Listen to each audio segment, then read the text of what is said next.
Praise the Lord, praise the Lord. देवाच्या प्रिय लेकरांनो, तुम्ही कसे आहात सर्वजण? विश्वास करते की प्रभूमध्ये तुम्ही आशीर्वादित आहात, सुरक्षित आहात आणि आनंदित आहात. Praise the Lord. परमेश्वराच्या नावाला मी धन्यवाद देते प्रियांनो की परमेश्वराने पुन्हा एकदा त्याची आराधना करण्यासाठी आपल्या सर्वांना एकत्र केलेलं आहे. देवाच्या प्रिय लेकरांनो, एक महत्त्वाची गोष्ट आज तुम्हाला सांगत आहे की या दिवसांमध्ये तुम्ही सर्वजण आपापल्या घरामध्ये बसलेले आहात. तुमच्या सर्वांकडे मोबाईल आहे आणि वेगवेगळ्या प्रकारचे लोक, वेगवेगळे डॉक्टर्स किंवा तत्वाचे लोक वेगवेगळे व्हिडिओज यूट्यूबवरती अपलोड करत आहेत.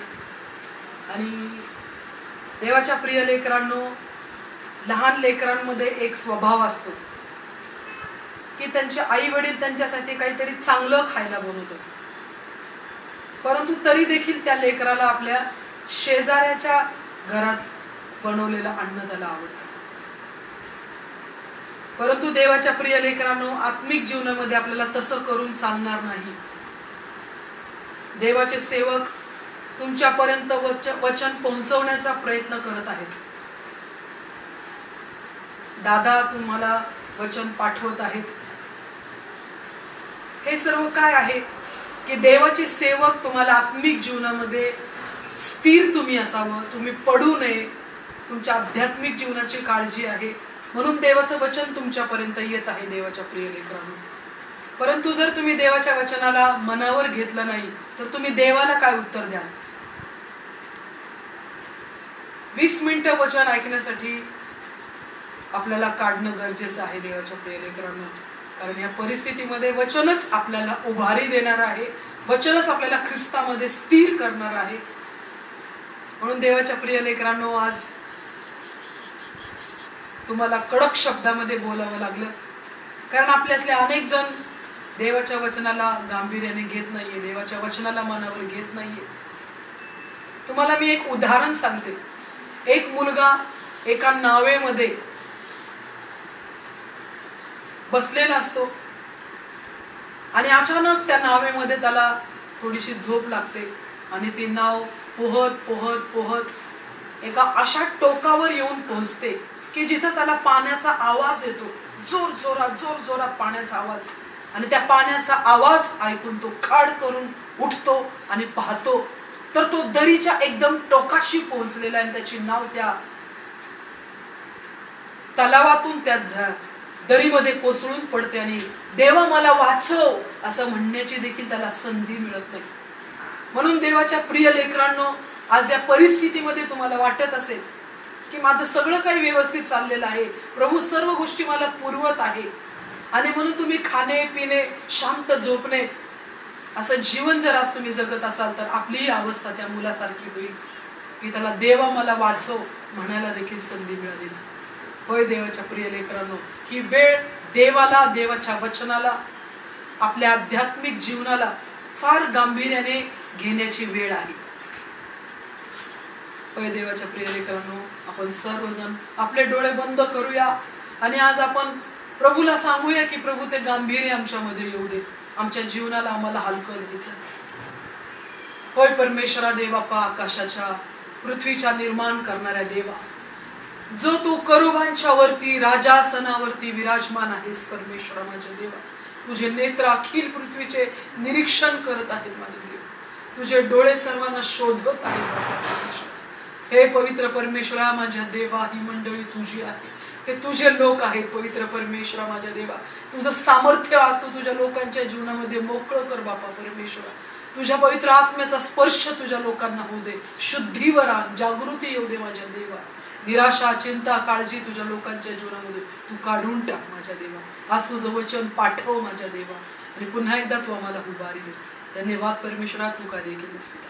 प्रभू येशूच्या नावात आम्ही प्रार्थना मागतो, म्हणून ऐक माझ्या आमेन. देवाच्या प्रिय लेकरांनो, आपण वचन वाचूया. अनुवादचं पुस्तक 7वा अध्याय आणि 22 वचन मी तुमच्यासाठी वचन वाचते.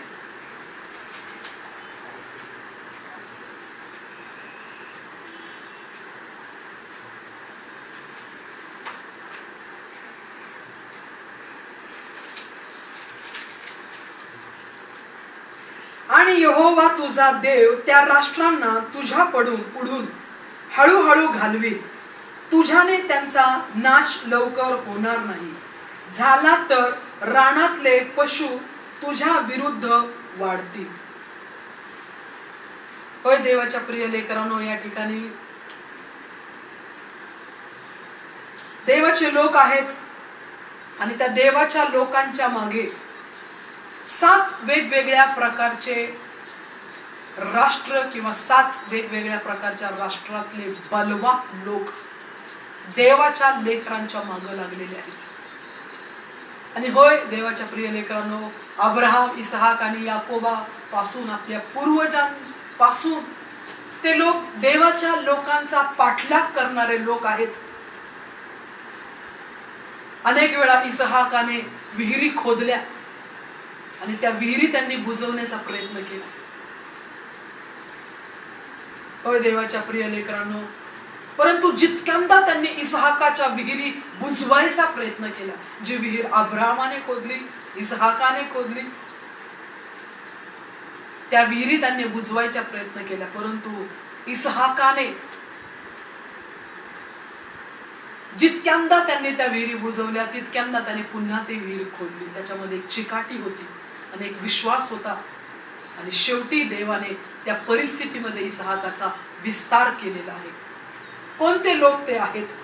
होय प्रियानो, त्यांचे नाव बायबलमध्ये लिहिलेले आहेत की ते हित्ती, गिरगाशी, अमोरी, कनानी, परिज्जी, हिव्वी, यबूसी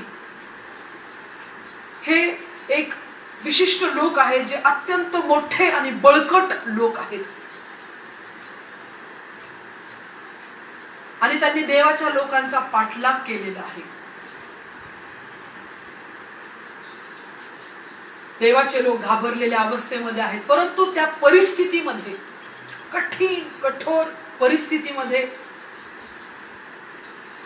देवाच्या लोकांना देवाने अभिवचन दिलेलं आहे. होय प्रियानो, जेव्हा देवाचे लोक एक अंधाऱ्या रात्रीतून भयानक परिस्थितीमधून चालत असतानाच देवाचं अभिवचन देवाच्या लोकांकडे पाठवतो.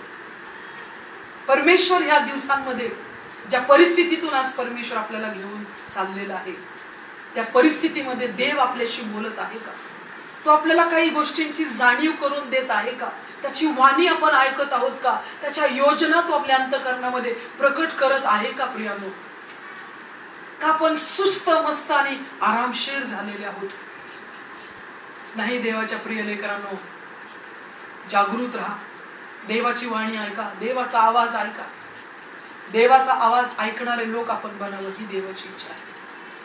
होय, जेव्हा देवाच्या लोकांचा पाठलाग करणारे हे बळकट राष्ट्र जेव्हा देवाच्या लोकांच्या विरोधामध्ये ते लढत आहेत, परंतु परमेश्वर त्यांना अभिवचन देत आहे की मी त्यांना तुमच्या पुढून घालवी. होय, परंतु परमेश्वर त्यांना म्हणत आहे की मी त्यांना तुमच्या पुढून हळूहळू घालवी, नाही तर वनपशु वाढतील आणि ते तुम्हाला उपद्रव देतील. का प्रियानो परमेश्वर उशीर करत आहे? का परमेश्वर प्रार्थनेचं उत्तर लगेचच देत नाहीये? परमेश्वर अत्यंत सामर्थ्यशाली परमेश्वर आहे. तो अत्यंत मोठा परमेश्वर आहे. तो त्याच्या एका क्षणामध्ये ह्या संपूर्ण जगाचा नाश करू शकतो आणि एका क्षणामध्ये तो 10 जग निर्माण करू शकतो. असा तुमचा आणि माझा परमेश्वर आहे. परंतु त्याने आपल्या पूर्वजांना अभिवचन दिलं की मी हळूहळू त्या लोकांना तुमच्या पुढून घालवीन. परमेश्वर हळूहळू उत्तर देईल असं म्हणत आहे. का? कारण वनपशु वाढतील आणि ते तुम्हाला उपद्रव देतील. हे वनपशु कोण आहेत? हे वनपशु आहेत आपला मीपणा, आपला अहमपणा, आपला घमंड, आपला गर्व की मीच मिळवलं, मीच कमवलं असं देवाच्या लेकरांनी म्हणू नये. आजची परिस्थिती, परमेश्वर त्या सिंहासनावरती बसून आज संपूर्ण मानवजातीचा घमंड, संपूर्ण मानवजातीचा गर्व तोडून त्या मानवजातीला ही जाणीव करून देत आहे की माझ्या मुली, जर मी तुला काही करू दिलं तर तू करू शकतोस. होय देवाच्या प्रिय लेकरांनो, या ठिकाणी देखील देवाच्या लोकांवरती एक परिस्थिती आलेली आहे. देवाच्या लोकांच्या माग विशिष्ट प्रकारच्या जातीचे लोक, जे अत्यंत बलवान आणि मोठे लोक आहेत, ते लोक देवाच्या लोकांच्या माग लागलेले आहेत. परंतु त्या परिस्थितीमध्ये जेव्हा देवाचे लोक घाबरलेले आहेत आणि त्या परिस्थितीमध्ये परमेश्वराने देवाच्या लोकांना अभिवचन दिलेलं आहे. आपण वचन वाचूया निर्गमचं पुस्तक 23वा अध्याय 29, 30 आणि 31. या परिस्थितीमध्ये जेव्हा देवाच्या लोकांचा पाठलाग होत आहे, परंतु परमेश्वर त्या परिस्थितीमध्ये त्यांना म्हणत आहे की मी थोडं थोडं करून त्या लोकांना तुम्हापासून दूर करेन. परंतु त्या तेवढ्या वेळामध्ये जेव्हा ते लोक पाठलागातून चाललेले, जेव्हा त्या लोकांवरती संकट आलेले, जेव्हा त्या लोकांवरती परिस्थिती आलेली आहे आणि त्या परिस्थितीमध्ये परमेश्वर त्यांना म्हणत आहे की हीच वेळ तुमचा विस्तार होण्याची वेळ आहे.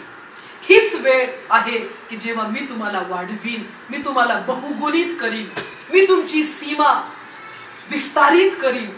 परमेश्वर त्यांना म्हणत आहे की मी तांबड्या समुद्रापासून बलिष्ठांच्या समुद्रापर्यंत मी तुमची सीमा वाढवीन. होय देवाच्या प्रिय लेकरांनो, ही विपरीत परिस्थिती आपण पाहत आहोत. परमेश्वर म्हणत आहे की होय देश ओसाड होईल, देशावर पीडा येईल, परंतु हीच वेळ आहे ज्या परिस्थितीमध्ये तुम्ही सफल होणार आहात. कोणासाठी आहे हे अभिवचन? कोणासाठी आहे हे देवाचे अभिवचन? होय देवाच्या प्रिय लेकरांनो, जे ह्या परिस्थितीमध्ये ज्यांना एक दर्शन मिळालेलं आहे, ज्यांना एक प्रकाश मिळालेला आहे की ही परिस्थिती परमेश्वराने माझ्या जीवनामध्ये माझ्या चांगल्यासाठी आणलेली आहे. होय देवाच्या प्रिय लेकरांनो, परमेश्वरची परिस्थिती तुमच्या, माझ्या, आपल्या सर्वांच्या आणि संपूर्ण जगाच्या जीवनामध्ये देवाने ही जी परिस्थिती पाठवलेली आहे, परमेश्वराला ह्या परिस्थितीतून देवाच्या लोकांना वाढवायचं आहे, विश्वासात वाढवायचे, समर्पणात वाढवायचं आहे, आत्मिकतेत वाढवायचं आहे, पवित्रतेत वाढवायचं आहे. होय देवाच्या प्रिय लेकरांनो, तुम्ही तुमच्या जीवनाचा विचार करा. या परिस्थितीमध्ये परमेश्वर किती सुंदर रीतीने तुम्हाला सांभाळत आहे. परमेश्वर सर्व गोष्टींचा पुरवठा तुम्हाला करत आहे, त्याची विपुल आणि भरपूर कृपा तो तुमच्यावरती करत आहे. होय देवाच्या प्रिय लेकरांनो, स्तोत्र संहिता 105, 16 ते 19 वचनामध्ये लिहिलेलं आहे की देवाने देशावरती एक दुष्काळ पाठवला आहे आणि देवाने देवाच्या लोकांचा भाकरीचा आधार मोडून टाकलेला आहे. त्यांच्या पायाला देवाने भारी दुखापत केलेली आहे. का? देव कठोर न्यायाधीश आहे का? परंतु देवाच्या प्रिय लेकरांनो, जी अपेक्षा आपण प्रार्थनेच्या उत्तराची केलेली आहे, आपण आपल्या मनामध्ये ठरवले की देव ह्या पद्धतीने मला उत्तर देईल, परंतु देवाची आपल्याला उत्तर देण्याची पद्धत फार वेगळी, फार निराळी आहे. आपण विचार करतो की देवाने गुलाबाच्या पाकळ्यांमधून मला उत्तर द्यावं, परंतु परमेश्वर कधी कधी काट्या कुसळ्यातून आपल्याला चालवतो. देवाच्या प्रिय लेकरांनो, होय दुष्काळ आहे, भाकरीचा आधार मोडलेला आहे, पायाला भारी दुखापत झालेली आहे, परंतु बायबलमध्ये लिहिले की तीच परिस्थिती होती जेव्हा देवाचं वचन देवाच्या लोकांना पारखत होतं. होय आज देवाच्या प्रिय लेकरांनो, देवाचं वचन तुम्हाला पारखत आहे. योसेफाला देवाच्या वचनाने पारखलं, परंतु त्या परिस्थितीमध्ये योसेफाने त्याच्या जीवनामध्ये घडत असलेल्या परिस्थितीकडे त्याने पाहिलं नाही, परंतु योसेफाला एक प्रकाश मिळालेला आहे की परमेश्वर माझ्या बरोबर आहे आणि परमेश्वर जे काही माझ्या जीवनामध्ये करत आहे त्या परिस्थितीतून देव माझं आणि अनेकांचं चांगलं करणार आहे. होय देवाच्या प्रिय लेकरांनो, आज आपण परिस्थितीकडे पाहत आहोत, परंतु हीच वेळ आहे संजीवनाची वेळ, हीच वेळ आहे पश्चातापाची वेळ, हीच वेळ आहे की अनेक जण आपले गुडघे देवासमोर टेकून येशूच प्रभू आहे हे आपल्या मुखाने कबूल करते. होय देवाच्या प्रिय लेकरांनो, ते दर्शन, तो प्रकाश आज आपल्याला मिळवायचा आहे. ज्यांना हा प्रकाश मिळालेला आहे त्यांचं चरित्र बदलत आहे. त्यांचा स्वभाव बदलत आहे, त्यांचं जीवन बदलत आहे. परंतु ज्यांना ह्या गोष्टीचा प्रकाश मिळालेला नाही, ते आज एक ढकल जिंदगी जगत आहेत. रोजचा दिवस तुमचा लोटला जात आहे, परंतु आध्यात्मिक जीवनामध्ये काही उन्नती नाहीये, काही वाढ नाहीये. देवाच्या प्रिय लेकरांनो, तुमचं जीवन अत्यंत धोक्यामध्ये आहे. ख्रिस्ती जीवन हे एक युद्धाप्रमाणे आहे. प्रभू येशू ख्रिस्ताने सांगितलं, मत्तेचं पुस्तक लूक 14वा अध्याय 33वे वचन, त्या वचनामध्ये प्रभू येशू ख्रिस्त शिष्यांना सांगत आहे, त्याने एक मागणी केलेली आहे. कारण प्रभू येशू ख्रिस्ताने कधीही त्याच्या लोकांना अंधारात ठेवलेलं नाहीये. जेव्हा जेव्हा येशू पाहत होता की त्याच्या मागे येणाऱ्या लोकांची संख्या वाढत आहे, तसं तसं प्रभू येशू ख्रिस्त मागे वळून त्यांच्या समोर अत्यंत कठीण अशा अटी त्यांच्या समोर ठेवत आहे की तुम्ही माझ्या मागे यायला इच्छिता काय, तर तुम्हाला तुमचे आई बाप बहीण भाऊ यांचा आपल्या जीवाचा द्वेष करावा लागेल, क्रूस उचलावा लागेल, स्वतःचा नाकार करावा लागेल. होय देवाच्या प्रिय लेकरांनो, कसंही जीवन जगून चालणार नाही. देवाच्या प्रिय लेकरांनो, ख्रिस्ती जीवनाला आपल्याला हलकं घ्यायचं नाही. सेवेपेक्षा, दुसऱ्या कुठल्याही गोष्टीपेक्षा अधिक देवाशी जे आपलं नातं आहे, त्या नात्याला आपल्याला जपायचं आहे. ह्या दिवसांमध्ये तुम्ही देवाच्या जवळ जात आहात का? देवाशी तुमचं एक नातं बनत आहे का? देवाच्या प्रिय लेकरांनो, दावीद म्हणतो स्तोत्र 119 67 आणि 71 वचनामध्ये की मी पीडित होण्यापूर्वी भटकत होतो, पण आता मी तुझं वचन पाळतो. तो म्हणतो मी पीडित झालो, त्यामुळे माझं बरं झालं, कारण त्याच्यामुळे मी तुझे नियम शिकलो. त्याचे नियम शिकवण्याची, त्याच्या मार्गात देवाच्या लोकांनी चालावं याची शिस्त लावण्याची जी देवाची पद्धत आहे, तो देवाच्या प्रिय लेकरांनो, तो त्याच्या आकडीने आणि काठीने आपल्या जीवाचं समाधान करतो. तो त्याच्या आकडीने आणि काठीने त्याच्या मार्गात आपल्याला चालायला तो शिकवतो. ख्रिस्ती जीवनामध्ये देवाच्या लेकरांच्या समोर अडचणी आहेत, दुःख आहे, निराशा आहेत, आसवे आहेत, परिश्रम आहेत, कष्ट आहेत. परंतु देवाची इच्छा आहे की त्या दुःखात, कष्टात, त्रासात, त्या परिस्थितीमध्ये देवाच्या लेकरांनी दिवसाच्या उजेडाची तीव्र इच्छा आपल्या अंतःकरणामध्ये धरायची आहे. ख्रिस्ती जीवन म्हणजे काय आहे देवाच्या प्रिय लेकरांनो?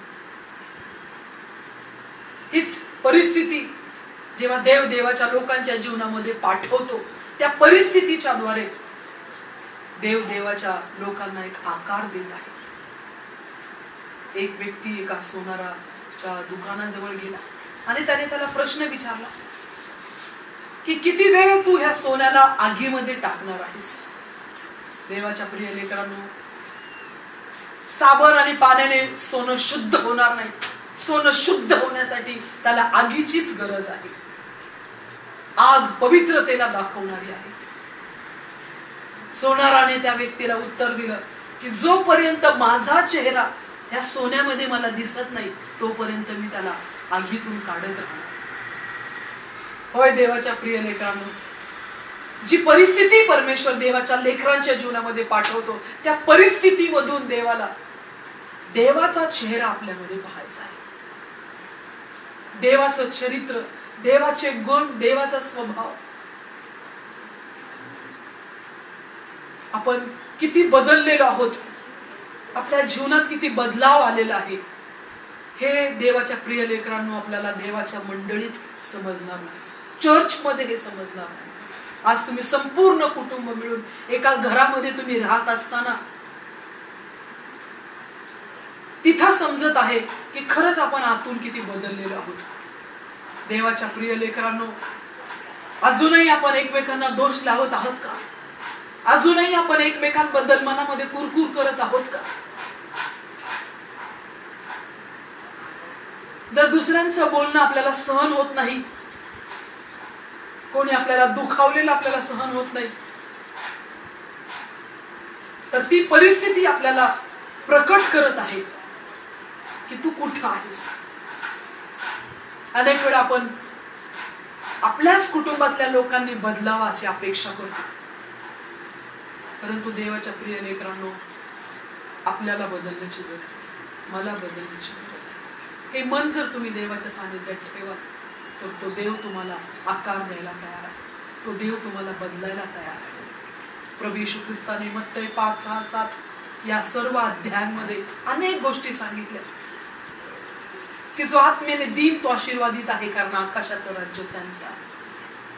आकाशाच्या राज्याची आपण उत्कंठा धरत आहोत, आकाशाच्या राज्यामध्ये जाण्याची आपण इच्छा धरत आहोत, परंतु दीन लोक ज्यांना ठाऊक आहे की मी काहीच नाही, दीन म्हणजे ते लोक ज्यांना ठाऊक आहे की मी एक भिकारी आहे. एका भिकाऱ्यावर किती ओरडला आणि किती रागावलं तरी कधी भिकाऱ्याला तुम्ही चिडलेलं पाहिले? कारण त्या भिकाऱ्याला ठाऊक आहे की होय मी भिकारीच आहे. होय देवाच्या प्रिय लेकरांनो, आपल्या योग्यतेपेक्षा अधिक आपल्याला मानायचं नाही. होय परमेश्वरा, आम्ही तुझ्याशिवाय नाही. तसं एक भिकारी याचना करतो की मला द्यावं काहीतरी, तसं आज आपल्याला देवाकडे याचना करायची की देवा तू मला सहाय्य कर, तू मला मदत करशील तर प्रभू तुला आवडणारं जीवन मी जगू शकतो. होय प्रभू येशू ख्रिस्ताने अनेक गोष्टी मत्तई 5, 6, 7 मध्ये शिकवल्या आणि त्या शिक्षणाचा शेवट प्रभू येशू ख्रिस्ताने असा केलेला आहे की जो कोणी माझे हे वचन ऐकतो आणि त्याप्रमाणे करतो तोच शहाणा मनुष्य. होय देवाच्या प्रिय लेकरांनो, सैतान आपल्याला भ्रमात टाकतो, तुला खूप वचन माहित आहे, खूप वचन तू ऐकलेलं आहे, परंतु शहाणा कोण आहे, ज्ञानी कोण आहे? जो ते वचन ऐकतो, त्या वचनावर विश्वास ठेवतो, त्या वचनाने तो शुद्धीवर येतो आणि ते वचन घेऊन तो देवाच्या जवळ जातो आणि तो देवाला सहाय्य मागतो की परमेश्वरा या वचनाप्रमाणे जीवन जगायला तू मला सहाय्य कर. होय देवाच्या प्रिय लेकरांनो, प्रभू येशू ख्रिस्त लूक 14 अध्याय 34 आणि 35 वचनामध्ये तो म्हणाला की तुम्ही पृथ्वीचे मीठ आहात, परंतु मिठाचा खारटपणा गेला तर त्याला कशाने मिठवता येईल? त्यानंतर ते पायदळी टाकून मनुष्याच्या पायाखाली तुडवलं जावं, याशिवाय दुसरा कशालाच त्याचा उपयोग होत नाही. होय देवाच्या प्रिय लेकरांनो, आज आपण खारटपणा असलेल्या मिठाप्रमाणे जीवन जगत आहोत का खारटपणा गेलेल्या मिठासारखी आज आपली अवस्था झालेली आहे? आज जे मीठ आपण वापरतो ते अनेक प्रक्रियेतून आलेलं मीठ आहे आणि म्हणून त्या मिठाचा खारटपणा लवकर जात नाही. परंतु पूर्वीच्या काळामध्ये मिठामध्ये वेगवेगळ्या प्रकारचे मातीचे आणि वाळूचे कण असायचे. मिठावर कोणतीही प्रक्रिया केलेली नसायची. मीठ एका मातीच्या भांड्यामध्ये भरून ठेवायचे आणि काही दिवसातच त्या मिठाचं रूपांतर पुन्हा मातीमध्ये होऊन जायचं आणि मिठाचा खारटपणा गेल्यामुळे ते मीठ पायदळी तुडवलं जायचं. तसं आहे ख्रिस्ती जीवन देवाच्या प्रिय लेकरांनो. म्हणून मत्तई 5 अध्याय 13 वचनामध्ये प्रभू येशू ख्रिस्त म्हणाला की तुम्ही पृथ्वीचे मीठ आहात. रोजच्या दैनंदिन जीवनामध्ये आपल्याला पारखायचं आहे की माझं जीवन मिठाने रुचकर केलेलं आहे का? मीठ हे तुमच्या आणि माझ्या जीवनात असलेलं समर्पण आहे. होय देवाच्या प्रिय लेकरांनो, आज आपलं पाहणं, ऐकणं, बोलणं पवित्रतेने आहे का? प्रभूला जसं पाहिजे तसं आहे का? प्रभूला आवडणारं आहे का? देवाच्या प्रिय लेकरांनो, जो ह्या गोष्टींच्या मागे लागलेला आहे, पवित्रतेच्या येशू ख्रिस्ताच्या स्वभावात जीवन जगण्याच्या मागे या दिवसांमध्ये लागलेला आहे, प्रभू त्यांना म्हणत आहे की हीच वेळ तुझा विस्तार होण्याची वेळ आहे. हीच वेळ आहे की मी तुला वाढवीन, मी तुला सफळ करीन. हालेलुया. होय देवाच्या प्रिय लेकरांनो, जेव्हा आपण फार कठीण आणि दुःखमय परिस्थितीमध्ये असताना आपण येशू ख्रिस्ताला समर्पण केलं, की प्रभू आम्ही तुझ्या गौरवासाठी आम्ही जगू. होय, देवाच्या लेकरांच्या जगण्याचा उद्देश 100% त्यांच्या जीवनाने देवाला गौरव मिळाला. परंतु आज तेच जीवन आपण आपल्या स्वतःच्या गोष्टींसाठी खर्च करत आहोत. आपली शक्ती, आपली ताकद आपण आपला फायदा मिळवण्यासाठी, आपलं भलं होण्यासाठी जर आज जगत आहोत. आपल्या भविष्याची प्लॅनिंग आपण करत आहोत. तर देवाच्या प्रिय लेकरांनो, आज आपली अवस्था खारटपणा गेलेल्या मिठासारखी झालेली आहे. होय देवाच्या प्रिय लेकरांनो, प्रभू येशू ख्रिस्ताने लूक 14 आणि 33व्या वचनामध्ये लिहिले की जो कोणी आपल्या सर्वस्वाचा त्याग करून क्रूस उचलून माझ्या मागे येत नाही त्याच्याने माझा शिष्य होत नाही. सर्वस्व म्हणजे जे काही माझ्याकडे आहे ते सर्व काही. होय, याच्यापेक्षा कमी समर्पण देवाला नकोय. देवाच्या प्रिय लेकरांनो, प्रभू येशू ख्रिस्त जो सर्व संपन्न, अति संपन्न, आकाश त्याचं आहे, पृथ्वी त्याची आहे, जग त्याचं आहे, जगातला भरणा त्याचा आहे, सोनं त्याचं आहे, रूप त्याचं आहे.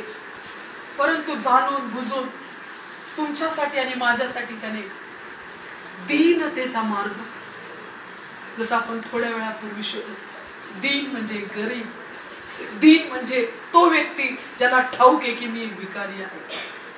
तो दीनतेचा मार्ग प्रभू येशू ख्रिस्ताने तुमच्यासाठी आणि माझ्यासाठी स्वीकारला. त्याच समर्पणामध्ये तुम्हाला आणि मला जगायचं, त्याच समर्पणामध्ये तुम्हाला आणि मला चालायचं. देवाच्या प्रिय लेकरांनो, त्याच्यापेक्षा कमी समर्पण प्रभूला नको. बायबलमध्ये रूथचं उदाहरण आहे. रूथ एक तरुण स्त्री आहे. भर तरुणपणामध्ये तिचा पती मेलेला आहे. परंतु ती तिच्या सासूला म्हणत आहे, तुझा देव तो माझा देव, तुझे लोक ते माझे लोक, तू जिथं जाशील तिथं मी जाईल. होय देवाच्या प्रिय लेकरांनो, का तिने हे समर्पण केलं? खूप तिचं तिच्या सासूवर प्रेम होतं म्हणून नाही, परंतु करार, लग्न करताना जो करार तिने केलेला होता त्या कराराला ती विसरली नाही. बाप्तिस्मा घेताना जो करार तुम्ही प्रभू येशू ख्रिस्ताशी केलेला आहे, अनेक वेळा तुम्ही प्रभूला समर्पण केलं. देवाच्या प्रिय लेकरांनो, तुम्ही विसरून गेला तो करार. ते समर्पण म्हणजे देवाच्या समक्षतेमध्ये बोललेले शब्द आहेत जे आपण विसरून जातो, परंतु देव कधीच विसरत नाही. जुन्या करारामध्ये समर्पित भाकरी ठेवण्यासाठी देवाने एक विशिष्ट प्रकारचा कोश तयार करायला मोशेला सांगितलं, ज्या कोशाला 3 कडा आहेत, की समर्पित भाकरी जर इथून पडल्या तर सपशेल त्या खाली पडू नये. होय देवाच्या प्रिय लेकरांनो, अनेक वेळा आपण देवाला समर्पण करून त्या समर्पणातून आपण पडलो, परंतु प्रभू आपल्याला सपशेल पडू देत नाही. प्रभूची इच्छा आहे की आपण पुन्हा एकदा 100% समर्पणाने त्याच्या जवळ यावं आणि त्याला सांगावं, होय प्रभू, खारटपणा गेलेल्या मिठासारखी माझी अवस्था झालेली, परत एकदा तो खारटपणा, परत एकदा त्या समर्पणात मला उठायचं आहे. परत एकदा तू ह्या परिस्थितीमध्ये मला दर्शन दे की ह्या परिस्थितीतून देवा माझा ऱ्हास होणार नाही. या परिस्थितीमध्ये तू मला वाढवणार आहेस, तू मला बहुगुणित करणार आहेस, तू माझी आध्यात्मिक वाढ करणार आहेस, तू मला उठवून उभं करणार आहेस. हजारो लोक गुडघे टेकणार आहेत, हजारो लोक आपल्या मुखाने कबूल करणार आहेत, येशू ख्रिस्त आपले गुरु आहेत. होय देवाच्या प्रिय लेकरांनो, ही देवाची तुमच्या या आज आपण सर्वजण त्या देवाला शरण येऊया आणि त्याला सांगूया, परमेश्वरा माझं समर्पण पुन्हा एकदा तू वाढव. कठीण आणि कठोर परिस्थिती आहे, माझ्या जवळचेच लोक माझ्या विरोधात जातील, परंतु ती परिस्थिती माझ्या समर्पणाला तू आणली. या देवाच्या प्रिय लेकरांनो, त्या देवाच्या पायाजवळ आज होय परमेश्वरा, आकाशाच्या पृथ्वीच्या निर्माण करणारा परिस्थितीमध्ये तू आम्हाला वचन दिलेलं आहेस की तू आमचा विस्तार करणार आहेस, तू आम्हाला वाढवणार आहेस. पवित्र परमेश्वरा, माझ्या देवा, मी तुझ्या जवळ ही परिस्थिती आमच्या समर्पणाला आणखी मजबूत करण्यासाठी, जे समर्पण त्या रूथने तुझ्या पायाजवळ केलं, त्या समर्पणामध्ये आज मंडळीला आज माझ्या देवा रूथचं जे समर्पण होतं ते समर्पण साधं समर्पण तिने आपलं तारुण्य देवा समर्पित केलं. प्रभू, त्या समर्पणामध्ये तू आम्हाला सर्वांना मंडळीला पवित्र परमेश्वरा, माझ्या देवा, कोणालाही तू आत्म्यामध्ये शून्य होऊन जाऊ देऊ नकोस. परमेश्वर, माझ्या देवा, त्या परिस्थितीमध्ये तुझे लोक जागृत होऊ दे. माझ्या देवा, त्या परिस्थितीमध्ये तुझ्या लोकांनी तुझ्या वचनाला गांभीर्याने घ्यावं. प्रभू परमेश्वर, आध्यात्मिक जीवनाला त्यांनी गांभीर्याने घ्यावं आणि मिठाचा खारटपणा त्यांनी टिकवून ठेवावा तुझ्या येण्यापर्यंत. पवित्र परमेश्वर, माझ्या देवा, तूच आमचा आधार आहेस. परमेश्वर, माझ्या देवा, आमचे डोळे तुझ्याकडे लागलेले असू दे. बाबा परमेश्वर, माझ्या देवा, एक एक समर्पणाची, एक एक गोष्टीची तू आम्हाला आठवण करून दे. माझ्या देवा, या जगाशी आम्हाला समोरून व्हायचं नाही. माझ्या देवा, या जगापासून, पापापासून, गर्वापासून वेगळं केलेलं जीवन प्रभू आम्हाला जगायचं आहे. पवित्र परमेश्वर, आम्हाला सर्वांना तू सांग. प्रभू, आम्ही सर्व गौरव तुला देतो, आदर तुला देतो. येशूच्या नावात